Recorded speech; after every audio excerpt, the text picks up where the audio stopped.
Hi Guy, I'm Laurie from AI Elephant. Hi guys, I'm Leo. Welcome back to the Global AI Quarterly Report. As 2026 draws to a start, two starkly different narratives are clashing in the AI world. Some say the AGI dream is going bankrupt because compute costs are too high and the business loops aren't T-closing. Others believe we are standing on the precipice of a nuclear fusion breakthrough. Exactly! The discussion around the AI bubble has reached a fever pitch lately. Some even joke that AI giants are like gamblers at a high-stakes poker table going all in before they've even seen their cards. Laurie, is the outlook really that grim? That is the core of what we're exploring today with Guangmi. This isn't a bubble, it is an AI war. In this war, every tech giant and even every nation simply cannot afford to lose. Today, we'll deconstruct the mysterious books of OpenAI and discuss the paradigm Guangmi calls a nuclear fusion breakthrough, online learning.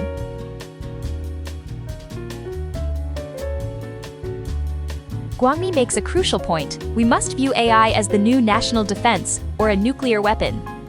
Why can't the giants lose? Because on a fundamental business level, the foundation is being white-labeled.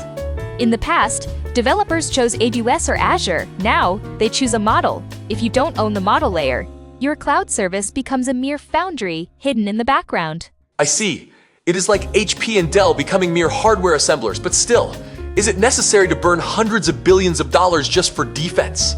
Sam Altman's $1.4 trillion compute plan. Doesn't that sound more like science fiction than a business strategy? That is where Guangmi's two sets of books come in. The first set is visible.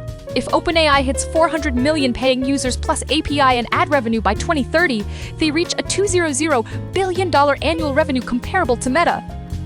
But the second set of invisible books is more fascinating. The shift of AI agents from tools to labor? Labor? You mean they'll earn wages instead of just software fees? Precisely. There are 1 billion white-collar workers globally.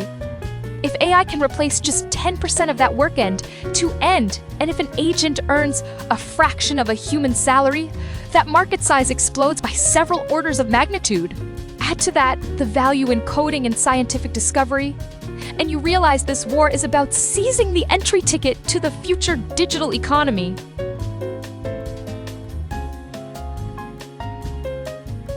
Once you see the nature of the war, you can identify the factions. Guangmi divides the competition into two main camps, the NVIDIA GPU Alliance and the Google TPU Alliance.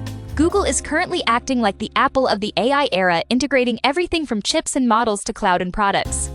Meanwhile, the players supported by NVIDIA, like OpenAI and Anthropic, are the top-tier OEMs in the Android-like ecosystem. And how is the battle going? It feels like the top models are almost indistinguishable now. GPT-4o drops, Claude 3.5 follows. Then Gemini 2.0 suddenly explodes. It is making listeners anxious. Which one should they actually commit to? Guangmi's core judgment is that leapfrogging will be the new normal. Under the current training plus reinforcement learning paradigm, there is no fundamental gap in know how talent and information are fluid. A 5% lead brings massive premiums and brand effects, much like Messi or Ronaldo in football. They aren't 50 times faster than others, but they capture the lion's share of the industry's income. What about Google? People used to say Google woke up early but arrived late. Are they actually pulling off a comeback? Gemini 2.0 flash thinking is indeed a breakaway leader in multi-modality. However, Guangmi warns that Google's crisis isn't over because of the cannibalization dilemma. If AI search is too good, what happens to their traditional ad business? In contrast, the NVIDIA and OpenAI line is actually undervalued, especially since NVIDIA has already locked in TSMC's 1.6 nanometers capacity. That hardware moat is incredibly hard to breach in the next 2 years.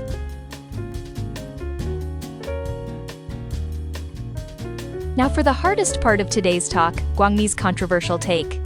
He believes that much of what we discuss robotics, world models, multimodality might be fake problems. The only nuclear breakthrough that matters is online learning. That sounds a bit abstract.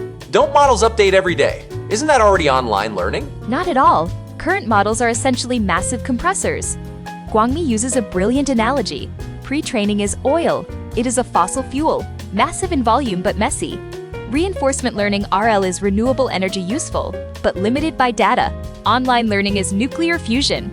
Right now, if a model hasn't been fed a specific type of data, it will never perform that task. So, a breakthrough in online learning would mean a model learns in real time through interaction, even generating new knowledge it has never seen before. Yes! If online learning is achieved, humanity truly enters the Silicon Civilization era. This is why Guangmi says that even with the internal drama at OpenAI, as long as their top researchers are obsessing over this direction, they remain the most explosive force in the industry. This is the steepest part of the AGI growth curve. We should be betting on.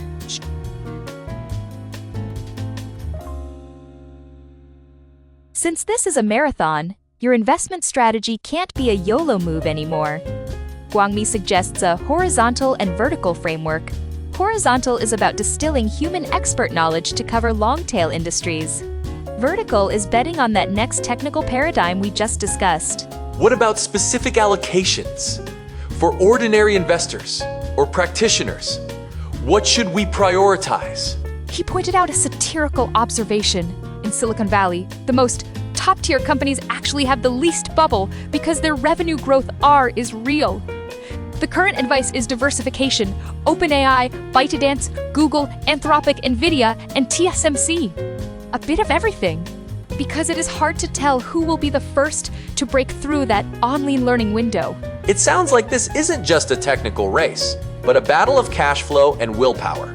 Whoever can endure until the nuclear fusion breakthrough will be the ultimate winner.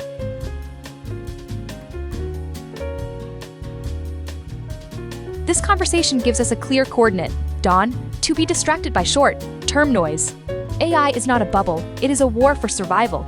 As individuals or entrepreneurs, we should focus on the local L33 Senti L4 breakthroughs that generate real value, like coding agents or finance research agents. And we look forward to the rise of a Silicon Valley ecosystem in China, giving young researchers more chances to play the game at the highest level. Thanks for listening. In this long journey of AI evolution, may we all progress alongside it.